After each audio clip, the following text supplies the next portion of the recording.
자, 286페이지 그 구절에 양도세의 과표 신고와 납부라고 되어 있죠. 자, 이게부터 보겠습니다. 원래 신고 납부 부분은 뭐 전체적으로 모든 세목이 다 중요합니다. 그죠? 시험에 잘 나오기 때문에 정리를 잘 해두셔야 되는데, 자, 얘는 특이하게 뭐가 있어요? 예정 신고란 것도 있고 뭐도 있다? 확정 신고란 게 있습니다. 예정 신고와 확정 신고란 게 있죠. 예정 신고 기한이 쭉 나옵니다. 얘는 이제 뭐가 있어요? 대상에 따라 틀린데, 예를 들면 부동산 등 이렇게 가고, 그죠? 그 다음에 주식 등 이렇게 돼 있습니다. 주식 등. 그리고 토지거래 허가구역. 그죠? 토지거래 허가구역. 이렇게 돼 있습니다. 이거는 뭐 뭐라 했어요? 토건부기. 그죠? 토건부기 네 가지를 말합니다. 얘는 양도세 예정신고 언제까지 한다? 얘는 양도일이 속한 달의 말일부터 2개월. 양도일이 속한 달의 말일부터 2개월이고, 주식은 굳이 하면 반기의 말일부터 2개월이죠. 그죠? 예를 들면 뭐 4월 5일이다. 4월 5일인데 얘가 만약에 토지를 팔았다. 그럼 얘는 예정신고를 언제까지 한다? 4월 5일에 토지를 팔았으니까 양도일이 속한 달의 말일부터 2개월이니까 다다음 달이니까 언제? 6월 그죠? 30일까지 하면 된다 그런 얘기죠. 그죠? 그렇고 주식은 반기니까, 주식은 뭐 중개사하고 관계없기 때문에 크게 신경 안 쓰면 6개월 단위로 간다는 얘기죠. 6개월치 몰아서 6월 말부터 해서 다음 달, 그래서 그 다음 달이니까 2개월이니까 8월 말까지. 이 기분은 12월 31일 거서 그 다음 년 2월 말 이런 식으로 가는 거니까 이 부동산 위주로 잘 정리를 하시면 되고요. 그 다음에 토지거래 허가구역 얘기는 기억하셔야 되죠. 얘는 뭐예요? 이렇게 돼 있죠. 허가 전에 대금을 청산한 경우 이렇게 나죠. 허가 전에 대금을 청산한 경우. 이게 무슨 얘기예요? 토지거래 허가 나기 전에 대금을 청산하면 어떻게 한다? 예정신고를 허가일이 속한 달의 말일부터 2개월 이렇게 돼 있다 이제 이렇게 돼 있죠. 그죠? 그 얘는 무슨 얘기예요? 우리 토지거래 허가구역은 말씀드렸죠. 이 성격 자체가 허가구역은 허가를 받지 않고 계약을 하게 되면 계약 자체가 무효가 되기 때문에, 그죠? 원래는 허가를 먼저 받고 계약을 해야 되는데, 그러다 보면 허가구역에서 매매가 잘 안 되기 때문에 우리가 대법원 판례로 뭐 한다 했어요? 허가를 나중에 받는 조건으로 계약을 하게 되면 그 계약은 무효지만 그 허가 불허가 여부 결정될 때까지는 아직 유동적이다. 그래서 유동적 무효, 그래서 인정을 한다고 했습니다. 자, 그래서 얘는 이런 거죠. 이 말은 허가가 나기 전에 잔금을 지급했다는 얘기는 얘가 5월 25일 날 잔금을 줬다는 얘기죠. 근데 아직 토지거래 허가 여부가 결정이 안 됐다는 얘기예요. 그럼 원래는 토지니까 잔금 날짜가 양도일이잖아요. 그럼 원래는 예정신고를 언제까지 하는 게 정상이라는 거죠? 이달 말부터 2개월, 그래서 5월 말부터 2개월, 7월 31일까지 하는 게 정상이라고 그랬죠? 그죠? 그런데 얘는 허가구역이라는 거죠, 허가구역. 그렇기 때문에 어떻게 한다는 거예요? 얘가 어떻게 될지 모른다는 거죠? 여기서 불허가 나면 계약이 무효가 될 수 있다 했잖아요. 그래서 어떻게 해라? 기다렸다가 어떻게 하라고요? 허가가 나면 허가일이 속한 달의 말일부터 2개월. 그러고 만약에 불허가 나면 나는 세금 안 받았으니까 니네끼리 원상회복을 하란 뜻입니다. 그래서 얘는 허가가 나기 전에 잔금을 지급하면 허가일이 속한 달의 말일부터 2개월에서 8월 31일까지 하라 그런 얘기입니다. 자, 근데 이건 뭐만 조심하면 된다 했어요? 혹시 시험에 나오면 허가가 나고 나서 잔금을 지급하면 이렇게 나올 수도 있죠. 그럼 얘는 허가가 나고 잔금을 지급했대요. 그럼 얘는 언제까지 예정신고를 해야 된다? 무조건 허가일 그러면 안 된다겠죠? 이때는 잔금 날짜 양도일이 속한 달의 말일부터 2개월. 얘도 8월 31일까지 한다. 그러니까 원래 둘 다는 이걸로 간다 했죠. 원래 둘 다 토지니까 잔금 날짜가 양도일이잖아요. 근데 뭐가 중요하다 했어요? 그 잔금 당시 허가가 나 있느냐 안 나 있느냐 이게 중요한 거죠. 여기는 왜 이걸로 못 간다 했어요? 이 당시 허가 여부가 결정이 안 됐기 때문에 그래요. 그럼 얘가 불허가 날 수도 있으니까 기다렸다 가는 얘기지만, 여기는 뭐야? 이미 잔금 전에 허가 나 있죠. 그럼 계약은 유효인 거죠. 그러니까 정상적으로 양도일이 속한 달 해서 요거는 뒤에 거라겠죠. 허가가 나중에 나면 허가일, 잔금이 늦으면 잔금 날짜에서 뒤에 걸로 가면 된다. 요것만 좀 조심하면 얘는 특별하게 틀릴 게 없습니다. 무조건 허가 나왔다 해서 아무튼 허가일 해가지고 훅 가는 수가 있어요. 그거 조심하시고요. 자, 잡시면 돼요. 자, 그럼 얘는 기한 내 예정신고 안 하시면 이때 얘는 가산세 부과된다 안 된다? 당연히 가산세 나옵니다. 의무 규정이니까. 두 달 안에 안 하시면 당연히 가산세가 부과가 됩니다. 자, 그러면 예정신고 안 하시면 가산세 부과됩니다. 자, 그럼 얘가 만약에 예정신고 안 해가지고 가산세가 부과되었습니다. 내년 5월 달에 확정신고. 자, 확정신고는 다음 연도 과세기간에 속한 다음 연도 5월 1일부터 5월 31일이거든요. 그럼 만약에 여러분이 예정신고 안에서 가산세 부과 대상인데 얘가 확정신고 또 안 했어요. 그럼 추가적으로 가산세 부과할 수 있다 없다? 없다. 왜? 이중과세 안 된다 했잖아요. 그죠? 그러니까 예정신고 안에서 가산세가 부과되는데 이걸 나중에 다음 년도 5월 달에 확정신고 안 했다 해서 여기다 추가로 또 가산세 부과할 수 없다. 왜? 이중으로 가산세 부과하는 건 뭐야? 방지라는 거죠. 왜? 이중으로 보면 세금 부담이 커지니까 그렇습니다. 그죠? 자, 그리고 얘는요, 예정신고하면 확정신고 꼭 해야 되느냐? 그렇지는 않습니다. 예정신고를 하면 확정신고를 하지 아니할 수 있다. 그죠? 왜? 두 번 할 필요 없다는 거죠. 그러니까 정상적으로 신고했으면 확정신고를 할 필요는 없는 거죠. 근데 우리는 예외 있습니다. 예정신고를 했음에도 불구하고 반드시 확정신고를 해야 되는 경우도 있습니다. 이거는 뭐 우리가 수업 시간에 계속 말씀을 드리는 건데 작년 시험 문제 정답이 그걸로 나왔었죠. 이 부분에 대해서. 그죠? 자, 그런 거죠. 예를 들면 누진세율 적용 대상. 여러분 1월 달에 팔았는데 얘가 1억이에요. 과표가. 근데 얘가 누진세율 적용 대상이에요. 그래서 이렇게 해서 42% 이렇게 세금을 냈다는 얘기죠. 근데 여러분이 같은 연도에 또 팔았어요. 5월 달에. 또 얘가 1억짜리를 파는데 얘도 누진이에요. 그죠? 해서 이렇게 신고를 한 거죠. 자, 그럼 잘 보세요. 우리가 세금 신고할 때 같은 연도에 동일 연도에 누진세율 적용 대상 자산을 2번 이상 팔게 되면 그때는 이 두 번째부터는 어떻게 된다? 두 번째부터는 이걸 따로따로 신고하는 게 아니라 5월 달에는 이 두 개를 합해서 한꺼번에 이렇게 신고를 해야 됩니다. 이게 이제 법의 규정이에요. 그래서 세금을 계산해서 그리고 요거 낸 거 있죠. 요거 냈으니까 빼고 나머지 신고를 하게 돼 있어요. 근데 뭘 했다는 거야? 예정 신고를 하긴 했는데 어떻게 신고한 거예요? 누진이니까 이렇게 합산 신고를 해야 되는데 이렇게 안 하고 따로따로 신고를 한 거죠. 그럼 이분은 예정 신고 한 건 맞죠? 한 건 맞지만 얘는 반드시 뭘 해야 된다? 내년 5월 달에 이 두 개를 합산해서 확정 신고를 하여야 한다. 이렇게 된 거죠. 이게 이제 예외 규정이에요. 작년 시험 문제가 이거에 출제가 됐어요. 정답으로. 그죠? 그래서 예외도 있다는 거 정도 기억을 하시면 되겠습니다. 그죠? 그리고 확정 신고는 다음 년도 5월 달에 하시면 된다. 자, 그리고 잘 나오는 거 차익이 없거나 차손이 발생해도 뭘 해야 된다? 신고는 하여야 한다. 손해보고 팔아도 신고하셔야 되고 차익이 없어도 신고는 해주셔야 됩니다. 왜? 내가 손해보고 아니면 차익이 없다는 얘기는 누구 얘기야? 본인 얘기잖아. 지금 자기가 손해봤다는 얘기잖아. 근데 그대로 인정해주면 안 되겠죠. 그렇죠? 그러니까 네가 신고 손해봤으면 근거 서류를 갖춰서 나한테 신고를 해라. 그러는 거죠. 그래서 차익이 없거나 차손이 발생해도 뭘 해야 된다? 신고는 해야 된다. 자, 교재 한번 쭉 보겠습니다. 286페이지 보시면 1번에 납세절차 의의 나오죠? 소득세는 매년 1월 1일부터 12월 31일까지를 과세기간으로 이 기간에 발생한 소득은 소득세법상 종합소득, 퇴직소득, 양도소득으로 불려요. 과세한다. 그죠? 기간이 1년이죠. 그리고 그 다음에 확정신고는 언제 한다고요? 다음 연도 5월 1일부터 30일까지 30일이 아니죠. 거의 오타 났네요. 31일이죠. 31일.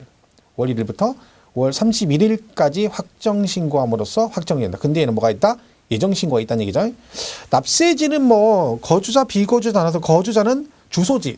기본이 소득세는 주소지잖아요. 주소지. 그죠? 주소지. 그 사람의 주소지 관할 세무서가 되겠죠. 근데 비거주자는 주소지가 없으니까 동그라미 1번에 국내 사업장 있으면 사업장 소재지로 갑니다. 사업장이 없으면 원천 소득이 발생한 장소를 납세지로 하겠다. 뭐 이런 얘기고요. 오른쪽 3번에 예정신고 기한이 나옵니다. 그래서 거기 나와 있죠. 자, 거기 보면 평가로 1번 바로 위에 굵은 글씨로 뭐라고 돼 있어요? 이 경우 양도 차익이 없거나 차손이 발생한 경우도 적용한다. 무슨 얘기예요? 차익이 없거나 차손이 발생해도 뭘 해야 된다? 예정신고를 해야 된다. 그런 얘기네요. 자, 1번 토, 건, 부기, 양도일이 속한 달의 말일부터 2개월. 다만 허가구 영역이죠. 허가를 받기 전에 대금을 청산하면 허가일이 속한 달의 말일부터 2개월. 만약에 허가를 집어넣는데 허가가 난 게 아니라 허가구역 지정이 해제가 돼버리면 허가를 받을 수 없죠. 그때는 어떻게 한다 했어요? 그 해제일이 속한 달의 말일부터 2개월. 이렇게 하시면 됩니다. 주식은 반기 말부터 2개월로 가시면 되고. 그 다음에 3번은 부담부 중에 나오죠. 부담부 중에는 뭐라 하겠어요? 그거는 우리가 뭐 양도세 할 때, 양도할 때 많이 했던 거죠. 부담부 중이요. 얘가 10억짜리인데 여기에 저당권 3억이 설정돼 있는데 이걸 어떻게 한다고요? 갑이 을한테 증여를 해주면서 어떻게겠다? 조건을 걸었다. 어떻게? 여기 채무 3억을 을 네가 내 대신 부담해라. 그걸 부담하는 조건부로 증여하는 걸 뭐라고 한다? 부담부 증여란 데 있죠. 요때 그러면 요 채무 부담부는 증여로 보지 않고 뭘로 본다 했죠? 양도로 보고 나머지 7억만 뭘로 본다? 증여로 본다 그랬습니다. 그래서 얘는 증여세가 과세되고 얘는 양도세. 이게 양도세 우리 배운 내용이죠. 자, 그러면 이때 요 양도세 있죠. 얘를 뭘 해야 돼요? 예정 신고를 하셔야 되죠. 얘는 증여세 신고를 해야 되고 얘는 양도세 신고를 해야 됩니다. 근데 이 증여세는 3개월 이내 신고하도록 되어 있습니다. 근데 양도세는 부동산이니까 2개월이죠. 같은 부동산이고 둘 다 국세인데 사려는 3개월, 1개월, 2개월 그러니까 이 혼란이 생기는 거죠. 그래서 이걸 통합, 그러니까 통합을 시킨 거죠. 한쪽으로 맞춘 거예요. 그럼 뭘 맞췄다? 얘를 일에 맞춘 거죠. 그러니까 요 2개월짜리 몇 개월로? 3개월로 맞춘 겁니다. 그래서 우리가 얘는 원래 예정신고를 2개월인데 요것만 몇 개월이에요? 3개월이에요. 조심할 건 얘만 3개월이에요. 다 아니고. 그죠? 그러니까 부담부 증여, 채무로 부담부로 이거죠? 이 채무액, 양도로 보는 이 부분만 몇 개월 이 증여세고 맞춰서 3개월 이내 예정신고를 해야 된다. 나머지는 다 2개월로 가는 건 똑같습니다. 그래서 얘만 3개월이다. 그거 조심하시고. 나온 김에 얘는 뭘 해야 돼요? 취득세를, 취득세. 그죠? 취득세. 그죠? 그럼 얘는 취득세를 내야 되는 취득세 어떻게 내느냐? 취득세는 어떻게 한다 했어요? 따라간다 했죠? 요거. 주는 애가 채무 부담분을 주는 애가 양도 유상 이전이니까 받는 애도 유상으로 취득한다 그랬고 주는 애가 채무액을 제외한 나머지를 증여한다 했으니까 받는 애도 보다 무상, 증여로 취득한 거로 보겠다. 그래서 이건 따로따로 생각하면 헷갈립니다. 그러니까 한꺼번에 묶어서 같이 비교해야 양쪽 다 안 틀린다 그랬죠. 그래서 이거 잘 기억하시고요. 그래서 거기 지금 부담부 증여가 그거죠. 부담부 증여에 있어서 증여자의 채무를 수증자가 인수하는 경우는 증여가액 중 그 채무액에 상당하는 부분은 그 자산이 유상으로 사실상 이전되는 걸로 본다. 이때는 언제다? 양도일이 속한 달의 말일부터 3개월이다. 요거 얘기하는 거죠. 얘는 3개월 이내 하시라. 이 얘기입니다. 자, 하시면 되고요. 나머지는 뭐 볼 거 없습니다. 넘어가시고 그 다음에 쭉 가시고요. 어디를 보시냐면 289페이지 가면 뭐 있어요? 확정신고 기한 나오죠? 289페이지 밑에 확정신고. 자, 확정신고는 언제 한다? 해당 가생의 다음 연도 5월 1일부터 31일까지 하시면 됩니다. 뒤장 넘어가면 동그라미 2번에 뭐라고 돼 있어요? 허가구역에 있는 토지를 양도할 때는 어떻게 한다? 허가일이 속하는 과세기간의 다음 연도 5월 1일부터 31일. 그러니까 허가구역에서는 어떻게 한다는 거예요? 만약에 얘가 2018년도 12월에 잔금 주고 2019년 1월에 토지거래 허가가 났다 그런 얘기죠. 그죠? 그러면 허가가 나중에 났으니까 예정신고는 언제까지 해야 되는 거예요? 허가일이 속한 달의 말일부터 2개월이니까 2019년 3월 31일까지 했겠죠. 그리고 확정신고를 하게 되면 어떻게 한다는 거예요? 허가일이 속하는 과세기간 다음 연도니까 2020년 5월 1일부터 31일까지 해야 된다 그런 얘기죠. 이도 마찬가지로 과표가 없거나 결손금액이 있어도 뭔다? 신고는 하셔야 된다. 그죠? 이렇게 되죠. 자, 양가로 이번에 확정신고 대상자죠. 말씀 주셨죠? 이거 작년 시험에 나온 거라고. 예정신고한 자는 해당 소득에 대한 확정신고를 하지 아니할 수 있다. 두 번 할 필요 없다는 거죠. 다만 해당 과세기간에 누진세율 적용 대상 자들은 예정신고를 2회 이상 하는 경우 등으로 대통령 정하는 다음 의견은 그래야 된다. 그래서 그 예외적으로 이 1, 2, 3번은 예정신고를 했어도 뭘 해야 된다? 확정신고를 꼭 해야 된다. 그 중에 동그라미 1번을 잘 보시면 돼요. 참 강의할 때 뭐 1번만 얘기를 했었습니다. 작년에도. 그죠? 해당 과세기간에 누진세율 적용 대상 자들은 예정신고를 2회 이상 한 자가 이미 신고한 양도소득 금액과 합산하여 신고하지 않으면 얘는 뭐 된다? 반드시 다음 연도에 확정신고를 하셔야 된다. 그 얘기입니다. 그래서 1번 작년 시험에 출제된 거죠? 잘 기억하시고. 자, 나머지 뭐 키울 거고요. 오른쪽 가산세 나오죠? 뭐 가산세는 뭐 똑같습니다. 일반 무신고 20, 과소 10, 부정 너 한번 죽어봐 40, 납부 1일 10만 분의 25, 0.025% 개정된 거 0.025, 그죠? 그거 정도 보시면 되니까 뭐 크게 신경 쓸 거 없죠? 자, 보시면 돼요. 자, 그래서 요거는 넘어가시면 되고. 그래서 우리 개정사항 292페이지 그 납부불 성실 가산세가 개정된 거죠? 292페이지 맨 위에 보면 292페이지 맨 위에 보면 1일 만분의 2.5라고 돼 있죠? 0.025%를 내야 된다. 그죠? 이렇게 보시면 됩니다. 4번 보세요. 가산세 이중부가 배제라고 돼 있죠. 예정신고 납부와 관련하여 가산세가 부과되는 부분에 대해서는 확정신고 납부와 관련하여 가산세를 부과하지 않는다. 아까 제가 예정신고 안 하면 가산세 나온다 했잖아요. 그죠? 그럼 얘가 안 해가지고 확정신고 안 하면 추가로 가산세 부과할 수 있다 없다? 없다. 이중으로 부과하면 안 된다. 그런 얘기죠. 오히려 뭐가 있냐면 확정신고를 한 경우 가산세 감면이라는 게 있어요. 혹시 뭐냐면 세법에 따라 예정신고 및 중간신고 기한까지 예정신고 및 중간신고를 하지 아니하였으나 확정신고 기한까지 과표신고를 한 경우에는 무신고 가산세 100분의 50에 해당하는 금액을 감면한다. 무슨 얘기냐면 여러분이 예정신고 안 해서 가산세, 그러니까 무신고 가산세가 붙었어요. 근데 뭘 했다는 거야? 확정신고를 해버리면 내년 5월 달에 확정신고하면 어떻게 되는 거야? 오히려 그 무신고 가산세 50%를 감면을 해주겠다. 그러니까 이거 안 했다고 해서 여기서 확정신고 안 하면 추가로 가산세 부과는 안 하고 대신 이때는 뭐야? 신고를 해버리면 그때는 오히려 가산세 50%를 감면을 해주겠다. 그런 얘기죠. 보시면 되고. 이거 작년에 다 추가된 부분이에요. 신설된 규정이고 6번도 작년에 추가된 신설 규정이었는데 작년 시험에 나왔었죠. 환산가액 적용에 따른 가산세 가지고 작년 시험 문제가 다음 중 옳은 걸 고르시오였거든요. 근데 그게 아까 정답이 뭐였어요? 누진세율 적용 대상 2번 이상하면 뭐 합산해서 그게 정답이었고요. 이 6번 지문도 나왔었어요. 틀린 지문으로. 그죠? 자, 거주자가 건물을 신축하고 신축한 건물을 취득해도 5년 이내 양도하는 경우 이렇게 돼 있죠. 얘가 건물을 신축했어요. 그 얘를 팔았어요. 몇 년 안에? 5년 이내. 그러니까 건물을 신축해서 5년 안에 팔았는데 문제는 이걸 팔 때 신축해서 팔 때 양도세 계산할 때 이 건물의 취득가액을 뭘로 갖다는 거예요? 환산취득가액을 갖다는 거예요. 환산취득가액. 환산가액으로 갖다는 거죠. 그러니까 추계조세 결정한 거죠. 환산가액. 그죠? 그럼 추계조세이 매감한기잖아요. 근데 그 중에서 뭐 이거를 적용할 때 이거를 적용해서 양도세 계산했을 때는 어떻게 한다는 거? 세금을 다 계산하고 나서 이 환산취득가격의 5%를 결정세액에 더한다는 거지. 그럼 만약에 얘가 1억이에요. 환산취득가액이. 그죠? 그 양도세 계산했어요. 양도세 500만 원 나왔어. 그럼 어떻게 한다는 거야? 그 500에다가 요 환산취득가액 1억에 얼마? 5%를 추가로 뭘 하겠다? 과세를 하겠다 뜻입니다. 그게 잘 보세요. 6번의 동그라미 1번. 거주자가 건물을 신축하고 그 신축한 건물의 취득일로부터 몇 년? 5년 이내에 해당 건물을 양도하는 경우로서 그 다음 뭐라고 되어 있어요? 환산가액이라고 되어 있잖아요. 그죠?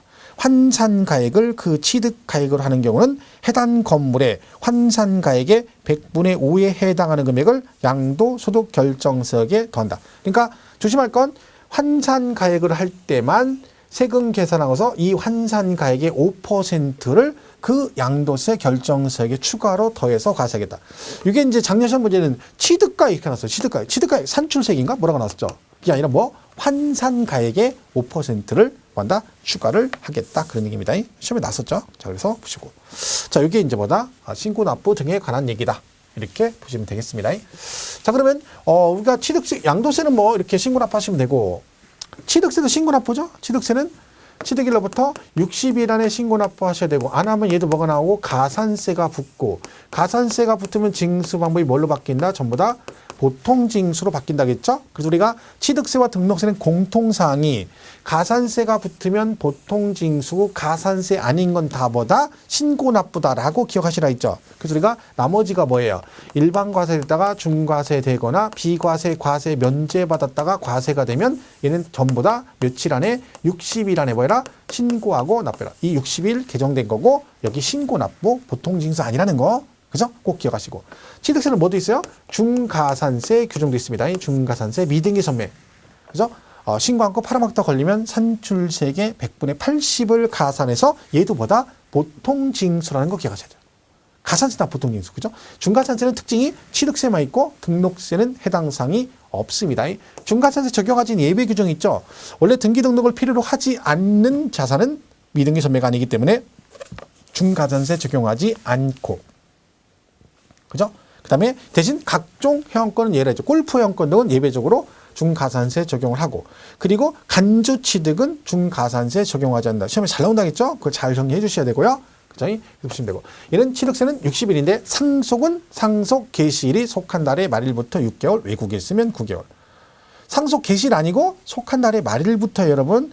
자, 뭐 학원에서 모의고사 봤는데 제가 봤더니 이 지문이 나왔어요. 다음 중 틀린 걸 고르죠. 상속 개시일로부터 6개월, 9개월. 틀렸잖아요. 근데 다 맞다고 골랐어요. 왜? 대충 읽고서는 상속내고 6개월, 9개월 맞았다는 거죠. 하면 안 된다니까요. 상속 개시일 아니라니까. 언제라고요? 개시일이 속한 달의 말일부터 6개월이라니까요. 알긴 알아요. 근데 대답도 하고 다 하는데 뭐 단지 시험 볼 때만 틀리는 거지. 그래서 우리가 문제를 잘 풀어야 된다는 거지. 여러분들 이제 모의고사 이제 보시고 하면 항상 말씀드리지만 모의고사는 어떤 문제든 간에 문제를 푸는 게 꼭 중요한 건 아닙니다. 그 문제를 풀고 나서가 중요하다고 누누이 강조하고 있죠. 왜 맞고 틀렸는지에 대한 피드백이 돼야 된다니까요. 그래야지 그게 정리가 되는 거지. 맨날 몇 개 맞았네 틀렸네 하고 넘어가봤자 실력 죽어도 안 늡니다. 맨날 시간 낭비만 하는 거야. 그러니까 여러분이 꼭 명심할 건 풀고 나서 이 지문은 왜 맞았고 여기는 왜 틀렸고 기본서 내용은 이런데 얘가 두 개 비교했을 때 어느 부분이 변경돼서 이런 식으로 변형이 되는지를 내가 인식을 하고 넘어가셔야 실력이 느는 거야. 그렇지 않으면 맨날 풀어도 제자리예요. 잘 생각해봐요. 내가 공부를 나름 열심히 하는데 문제가 안 풀리는 분들은 다 그런 현상이에요. 어디가 바뀌는지를 모르는 거지. 경험이 안 됐기 때문에. 그죠? 그러니까 그 피드백을 꼭 하고 넘어가셔야 된다. 그죠? 취득세는 뭐 이렇게. 이것도 뭐 있어요? 취득세는 등기를 하고자. 그죠? 만약에 취득고 등기 또는 등록을 하고자 하는 경우라고 나오면 60일 그러면 안 된다 했죠? 등기 등록하고자 그러면 등기 등록한 세 신청서 접수하는 날까지 신고 납부. 그 구분은 어떻게 하시라 했어요? 지분에 등기 또는 등록을 하고자라고 나오면 60일 아니고 등기 등록하는 뭐 접수하는 날까지 이러면 되고 그런 말 없으면 60일 그다음에 6개월, 9개월로 가시면 된다. 그죠? 이렇게 해서 정리를 꼭 해 주시기 바랍니다. 당연히 얘는 가산세 붙는 거고 가산세 붙은 보통징수란 말 잘 기억해 주시고요. 등록세도 똑같아요. 취득세랑 등기 등록 하기 전까지 하시면 되고 안 하면 가산세, 보통징수. 나머지 전부 다 신고, 납부. 이때 등록세 중요한 특징이 하나가 뭐가 있다 있어요? 등기 등록을 하지 않았으나 그러니까 신고는 하지 않았으나 뭘 하면 납부하면 신고하고 납부한 거로 봐 신고불성실 가산세 부과하지 않는다. 그거 꼭 기억을 해 주셔야 되는 거죠. 그죠? 자, 중요한 특징이고요. 재산세는 보통징수니까 뭐가 나와요? 고지서가 나온다 했죠? 고지서는 개가하니까 납기 개시 5일 전까지 발부하면 토지는 몇 월 달에 내고 9월 16일부터 9월 30일까지 내시고 건축물 선박 항공인은 7월 16일부터 7월 31일까지 내시면 되고 그리고 주택은 2분의 1씩 한다 했죠? 그래서 2분의 1씩 7월 달 반절, 9월 달 반절 그리고 얼마 이하면 20만 원 이하면 몇 월 달에 7월 달에 한꺼번에 부가징수 할 수 있다. 얘는 가산금이 붙고 재산세는 절대적으로 가산세가 부과되는 경우는 없다는 걸 기억하셔야 되고 그리고 중간에 누락이 되거나 착오 등이 생기면 그때 수시로 부가징수 할 수 있단 말도 기억을 해 주셔야 됩니다. 그죠? 수익징수 면제 같은 거 있죠? 2,000원 미만이면 징수하지 않는다. 그래서 2,000원이면 징수한다. 그죠? 부가세, 지방교육세 20% 붙고 그다음에 병기세목도 있죠? 특정 부동산 지역자원시설세는 재산세와 납기가 같으면 나란히 적어 고지할 수 있다. 뭐 그런 얘기들이 쭉 있습니다. 보시면 되고. 그렇죠?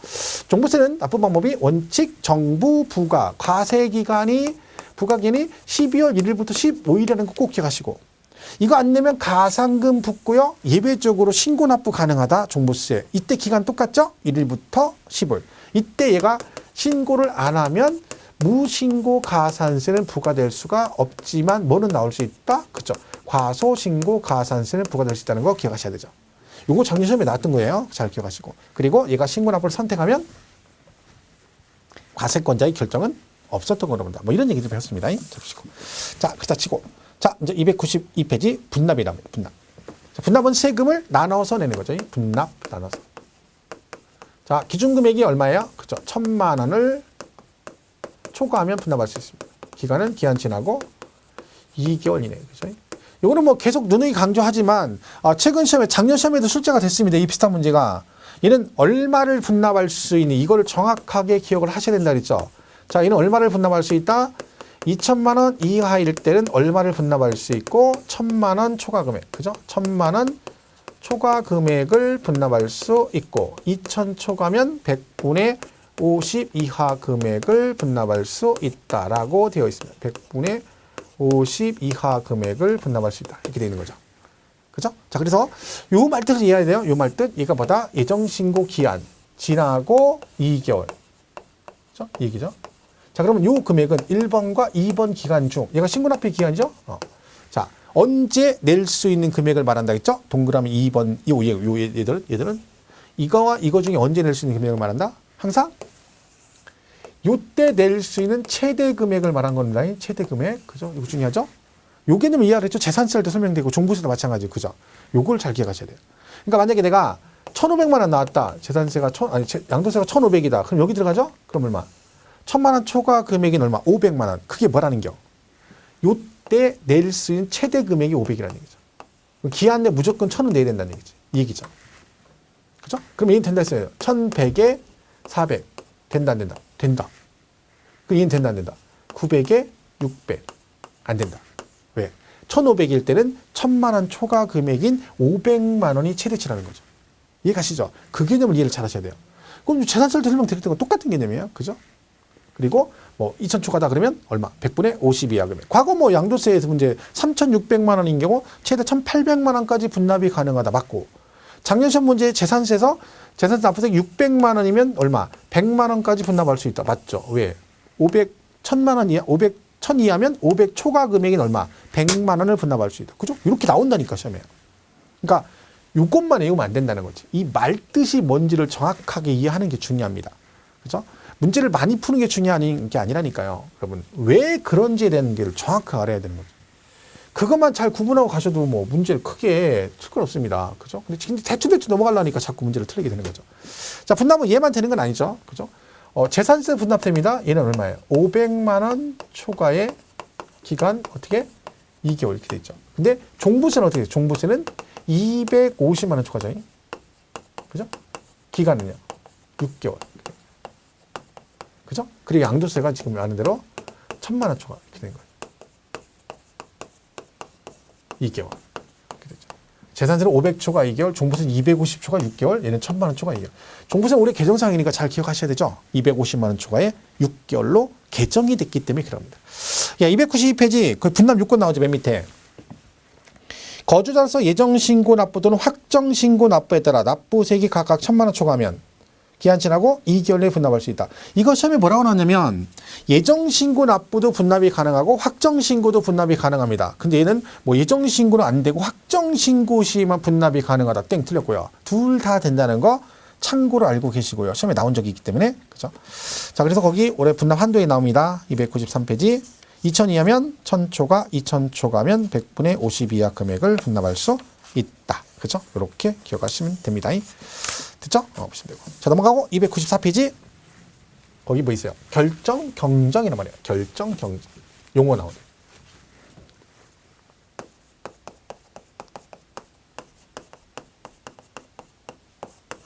자, 결정이란 말은 둘 다 세무서장이 한다는 얘기입니다. 그러니까 납사지관할 세무서장이 결정도 하고 경정을 한대요. 자, 그럼 둘의 용어 차이 뭐냐면 이건 내 세금을 양도세를 세무서장이 자기가 내 세금을 직접 말 그대로 결정한다는 얘기죠. 왜 결정을 하겠어요? 양도세는 신고 납부잖아요. 근데 왜 결정하겠어? 내가 뭘 안 했으니까. 그렇죠? 신고를 안 했기 때문에. 그럼 결정한다고 그래요. 경정의 뜻은 뭐다? 고쳐서 다시 부과한다는 얘기죠. 뭐가 잘못됐으니까 그런 거죠. 자, 잘못된 걸 과세건자가 어떻게 한다? 그렇죠. 내가 신고를 한 거죠. 신고를 했는데 신고 내용이 잘못된 거죠. 탈로나 오류가 생겼다 그런 얘기죠. 그럼 어떻게? 고쳐서 다시 부과한다. 그걸 뭐라고 그래요? 경정이라고 그래요. 그럼 이 용어가 바뀌면 안 되는 거지. 신고 안 하면 결정, 신고했는데 탈로나 오류가 생기면 경정 그런다는 거지. 용어 바뀌면 안 돼요? 자, 5년 전에 다운계약서 썼어요. 양도세 다운계약서 썼는데 이번에 걸렸네. 그러면 국세청에서 여러분한테 세금을 결정한다고 그래요? 경정한다고 그러겠어요? 경정한다고 그러죠. 왜? 신고한 거잖아. 잘못된 거 고쳐서 부과한다. 그죠? 용어 구분하시고요. 그래서 294페이지 1번에 1번 결정.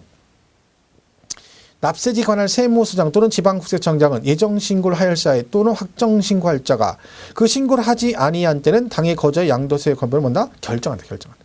그죠? 경정은 뭐예요? 신고했는데 탈로나 오류가 생겼대. 그럼 뭐한다? 경정. 그럽니다. 보시면 되고. 됐죠? 자, 그러면 이거를 징수를 해야 되잖아요. 징수를. 그죠? 결정 경정을 했습니다. 결정 경정해가지고 세금을 결정하고 경정한 다음에 만약에 내가 5년 전에 다운 쓴 게 이번에 걸렸네. 그랬더니 국세청에서 혹시 얘가 눈치챌까봐 지가 몰래 얘기도 안 하고 세금 혼자 살짝 계산해가지고 홀딱 고지서 보내면 돼요? 안 돼요? 안 되지. 나한테 마음의 준비할 시간을 줘야 되죠. 그죠? 그러면 결정 경정한 세금을 걷어야 되잖아요. 자, 그러면 얘는 빨리 걷어야 천천히 걷겠어. 빨리빨리 걷어야지. 왜? 세금 지금 신고 안 하고 포탈한 거잖아. 빨리 걷어야지. 근데 그냥 느닷없이 막 너 세금 내 그러면 안 되죠. 나도 마음에 준비할 시간을 줘야 돼요. 도망을 가든가 돈을 준비하든가 할 시간을 줘야 되니까 통지해줘요. 너 걸렸다라고 통지해주고 후다닥 걷어요. 통지하고 며칠 안에 그쵸 30일 이내에 징수합니다. 결정령. 그죠? 오른쪽 295페이지 2번 있죠. 295페이지 2번 양도세 징수라고 돼 있잖아요. 보시면 1번 예정신고 또는 확정신고한 세액을 미납한 경우. 이거 무슨 얘기야? 여러분이 정상적으로 예정신고하고 확정신고까지 했는데 돈을 안 낼 수 있죠. 그러면 걔도 걷어야 되잖아. 그럼 걔는 어떻게 한다? 국세징수법에 따라 징수한다라고 돼 있네요. 그런데 양거로 이번에 결정경정으로 추가 납부 이거죠. 결정경정은 거기 뭐라고 돼 있어요? 굵은글씨로 통지한 날로부터 며칠? 30일. 이는 빨리빨리 걷어야 돼. 그래서 통지해주고 통지한 날로부터 30일 안에 걷고 정상적으로 예정신고와 확정신고 하시고 나서 돈을 안 냈을 때는 걔는 온다. 국세징수법에 따라 징수한다. 결론적으로 결정과 경정의 용어 구분 잘 해두시고요. 그죠? 그리고 뭘 해라? 결정의 징수는 결정경정은 통지한 날로부터 30일. 정상적으로 신고하고 돈을 안 내면 국세징수법에 따라 징수한다. 이렇게 정리를 하시면 되겠습니다. 그 용어 구분 잘 해주시고요. 그죠? 넘어가시면 되죠. 296페이지 2번에 지방소득세 이건 볼 거 없습니다. 시험에 나왔었는데 볼 거 없고요. 299페이지 2번 뭐 있어요? 거기 부가세나 부가세. 농어촌 특별세 나왔네. 자, 얘는 부가세가 농특세가 붙습니다. 다시 말씀드리지만 우리가 배우는 세법에서 부가세라고 배운 건 두 개밖에 없다. 뭐 농어촌 특별세하고 지방교육세 두 개밖에 없습니다. 얘네 둘만 부가세라고 그래요. 그죠? 그러니까 이거 두 개 빼고 부가세라면 안 된다는 거죠. 자, 양도소득세는 납부세액에 지방소득세 10%를 부가세로 부과한다. OX. 양도소득세는 납부세액에 지방소득세 10%를 부가세로 부과한다. 땡, 틀렸잖아요. 왜? 부가세 아니라니까. 지방소득세는 부가세 아니라니까요. 그죠? 얘는 납부세액은 부가세가 없다 했죠. 단 세금을 감면받았을 때, 그죠? 감면받으면 세금은 깎아줘도 뭐는 내야 된다? 부가세는 내야 된다. 이때 내는 게 뭐다? 농어촌 특별세 20%죠. 그래서 거기 2번에 290페이지 뭐랬어요? 감면세액에 농특세 20%가 부가세로 부과된다. 그죠? 이렇게 보시면 되겠습니다. 자, 취득세는 부가세, 농특세 10%, 지방교육세 20% 붙고 등록세와 재산세는 지방교육세 20%가 부과가 되고 그 다음에 종합부동산세는 농특세 20%, 양도세는 감면에 농특세 20%. 물론 취등록세도 감면받으면 세금은 깎아줘도 부가세는 내야 된다. 뭐 농어촌 특별세 20%는 내셔야 됩니다. 그건 똑같다. 그죠? 보시면 되겠죠? 자, 여기까지가 이제 그 가는 얘기고. 그 다음에 300페이지에 가면 이제 뭐 있어요? 수전들의 양도세, 비과세가 나옵니다. 비과세는 뭐 당연히 중요하고 여러분 시험에도 엄청 많이 나오고 작년에도 출제가 됐고요. 당연히. 그죠? 양도세, 비과세는 딱 세 가지가 있습니다. 첫 번째 뭐가 있다? 이거 있죠? 파산 선고, 처분수도. 그 다음에 두 번째 뭐 있어요? 농지의 교환과 분할. 돼 있고, 세 번째, 잘 아시는 1세대 1주택. 그죠? 토지. 2년 이상 보유. 조정 대상 지역은 2년 이상 거주. 여기 이제 기본상이에요. 요거는 뭐 제목만 아시면 되는 거고, 농지 교환부, 이제 얘는 이제 뭐예요? 교환분합은 이런 게 됐죠. 이런 사유로 교환분합을 해야 되고, 이런 금액 조건을 갖춰야 되고, 이런 사후관리 조건도 있다. 그런 거죠. 이렇게 있어요. 자, 사유는 이제 교환분합했다가 무조건 되는 거 아니고 얘가 사유가 객관적으로 이제 인정이 됐을 때만 인정해 주겠다는 거죠. 그러니까 무조건 안 된다는 거죠. 자, 예를 들면 자, 우리 교재는 300페이지에 13절에 양도세 비과세 해가지고 거기 제목이 박스에 3개 나와 있죠. 그죠? 자, 그럼 오른쪽에 첫 번째 맨 밑에 1번 파산선고 처분수도 300페이지 2번에 농지 교환분합이라고 돼 있죠. 그죠? 자, 그러면 농지 교환 분합은 비과세 받으려면 조건이 있는데 오른쪽 301페이지 양가로 1번에 뭐라고 돼 있어요? 비과세를 위한 금액 요건이라고 돼 있죠? 자, 금액 요건은 뭐라겠어요? 교환하는 쌍방 토지 가액의 차액이 어떤 조건을 갖춰라? 얘가 1억이고 얘가 7,600이면 차액이 2,400이다. 그죠?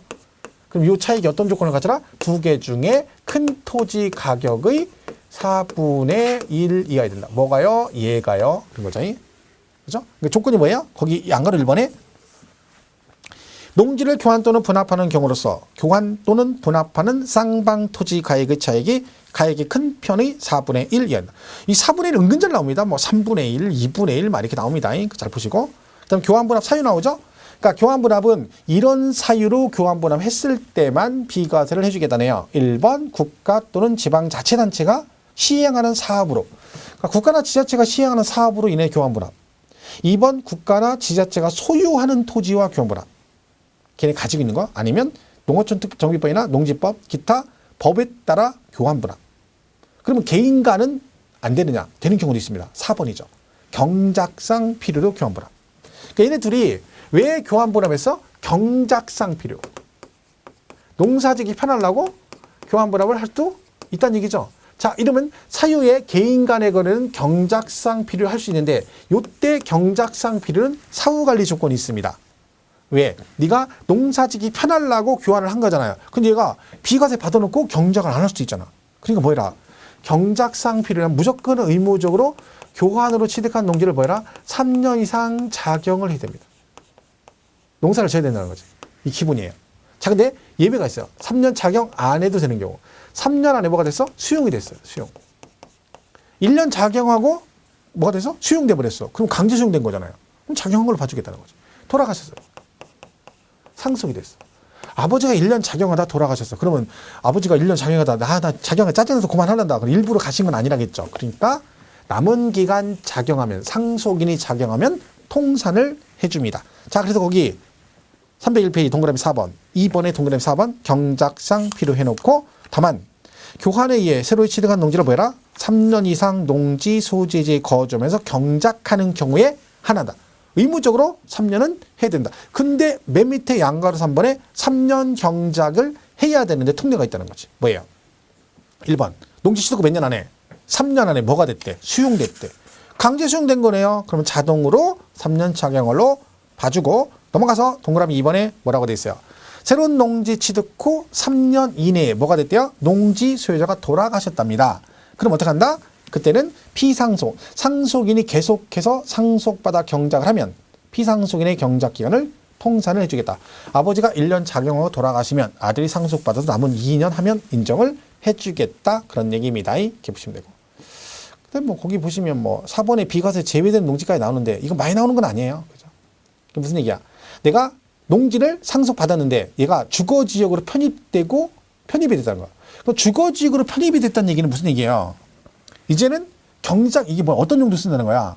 주거지역 개발 목적이잖아요. 그죠? 그런 용도지역으로 편입이 돼버렸어. 내가 처음에 상속받은 농지인데 얘가 편입이 됐다. 그럼 얘는 교환번호 비과세 안 해주겠다는 거지. 그러니까 거기 보시면 대충 보면 이거죠. 양도일 연재 특별시, 광역시, 특별자치도, 기타 등등 또는 시 지역인 농지 중 그 농지가 뭐가 됐다는 거야? 주거지역으로 편입돼서. 그러니까 여러분이 농지를 가지고 있는데 걔가 용도지역이 주거지역이나 이걸로 편입이 돼서 바뀐 거죠. 용도지역 자체가 바뀐 거지. 그러면 원래 용도지역 주거지역이 아니었는데 걔가 용도지역이 주거지역으로 바뀌어가지고 편입이 돼버렸다. 그리고 3년이 지난 농지는 비과세 안 된다는 거지. 그죠? 기준이 3년이에요. 3년 지난 농지. 왜? 걔들은 이제 개발하겠다는 거지. 경작 용도가 아니니까 너는 비과세를 안 해주겠다. 그래서 뭐 편입되고 어쩌고 하는 것들이죠. 그러니까 도시지역으로 편입됐다. 그러니까 주거지역이나 상업지역이나 공업지역은 전부 다 개발 목적이잖아요.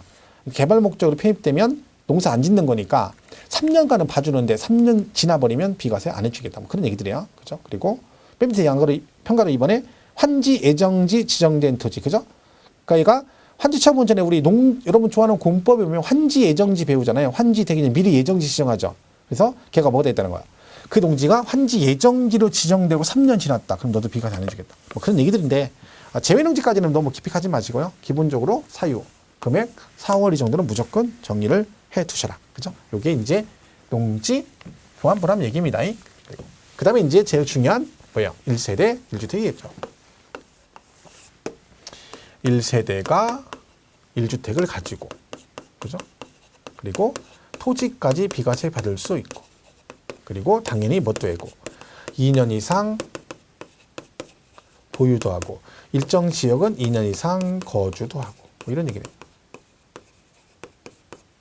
그죠? 조정 대상 지역은 거주도 해야 된다. 그죠? 이렇게 해서 비과세는 이 세 가지 조건 동시 충족이 되었을 때 비과세를 합니다.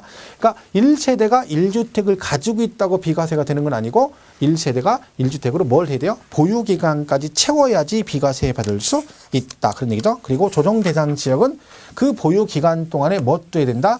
2년 이상 거주까지 하셔야 비과세 받을 수 있습니다. 자, 그러면 첫 번째 비과세 요건이 뭐다? 이거죠. 세대 구성이 돼야 됩니다. 이때 세대 구성은 뭐라겠죠? 거주자. 우리나라에 주소가 있거나 1과세 기간 중 183일 이상 거주를 두는 자. 그리고 누가 있어야 돼? and 배우자가 꼭 있어야 된다. 거주자면 안 되고 무엇도 있어야 돼요? 배우자도 있어야 됩니다. 그러니까 안타깝게도 우리가 배우자가 없으면 1세대 구성할 수가 없다는 얘기네요. 그러면 법이 이렇게만 돼 있으면 진짜 불행한 거죠. 왜? 나는 비과세 한번 받아보는 게 꿈인데 배우자가 꼭 있어야 된대. 그러면 배우자가 결혼해야 되는데 쉬운 일이 아니죠. 그래서 예외가 있어요. 거주자로서 배우자가 있어야 되는데 배우자가 없어도 1세대로 인정해 주는 경우 뭐 있다 있어요?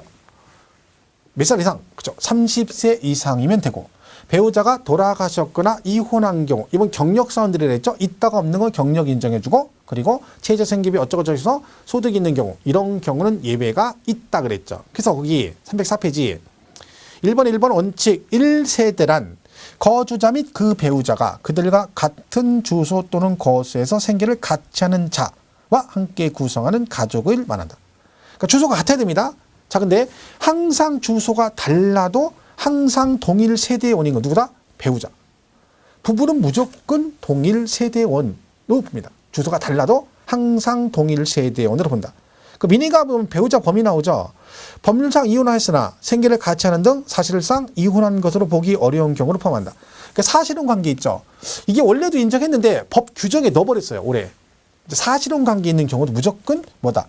부부로 보겠다는 거지. 위장 이혼 같은 걸 많이 하기 때문에 무조건 부부로 보겠다. 그런 얘기입니다. 자, 거기 예외 나오네요. 몇 살? 30세 이상이거나 배우자가 사망하거나 이혼한 경우. 그리고 거기 나오죠? 길게 나오죠? 뭐 금리조 생활보장법 어쩌고 길게 나오면 정답이에요. 그거 그냥 보시면 되고, 미성년자는 원칙적으로 세대 구성이 된다고 해서 안 된다 해서 안 된다겠죠. 미성년자는 원칙 안 됩니다. 하지만 항상 그런 건 아니다. 예외가 있다는 걸 기억하셔야 돼요. 미성년 결혼하거나 가족의 사망 등 불가피한 경우는 예외가 있다는 건 기억하셔야 되죠. 자, 그래서 그거 잘 보시면. 그 다음에 거기 보충학습에 보면 3번 있죠. 거기 3번에 뭐라고 돼 있어요? 부부가 각각 단독 세대를 구성하거나 가정불화로 별거 중인 그라도 법률상 배우자는 같은 세대를 본다라고 했죠. 그러니까 부부는요, 한번 엮이면 골치 아픈 거 이게 잘 안 풀려요. 왜? 막 이혼했는데도 같이 살면 부부로 보고, 그죠? 막 따로따로 살아도 막 부인은 여기 살고 남편은 독도에 가 있어도 둘 다 뭘로 보고 주소가 달라도 동일 세대원으로 보고, 그러니까 처음에 잘 엮여야 되는 거. 한번 엮이면 길게 가는 거지, 끈질기게. 그죠? 잘 엮여야 됩니다. 뭐 제일 좋은 건 혼자 사는 건데, 그죠? 어쩔 수 없는 거죠. 이미 하신 분들은. 그래서 잘 관리를 하고 해야 됩니다. 자, 그래서 요 1세대의 예외 규정에 원칙은 거주라서 배우자가 있어야 되는데 예외가 있다. 결국 우리가 배우는 건 뭐라겠어요? 1세대, 1주택, 2년 무효. 원칙, 예외, 예외를 배운다. 첫 번째 예는 별거 없죠? 이렇게 보는 거죠. 두 번째 이제 기준이 뭐예요? 1주택의 범위와 부속 토지 나오고 이거에 대한 예외가 나오게 되는 겁니다. 그게 이제 어디 나와요? 305페이지에 1주택의 범위에서 출제가 되는 겁니다. 자, 이 부분은 쉬었다가 다음 시간에 305페이지 2주택 범위 있죠? 거기부터 이어서 가도록 하겠습니다.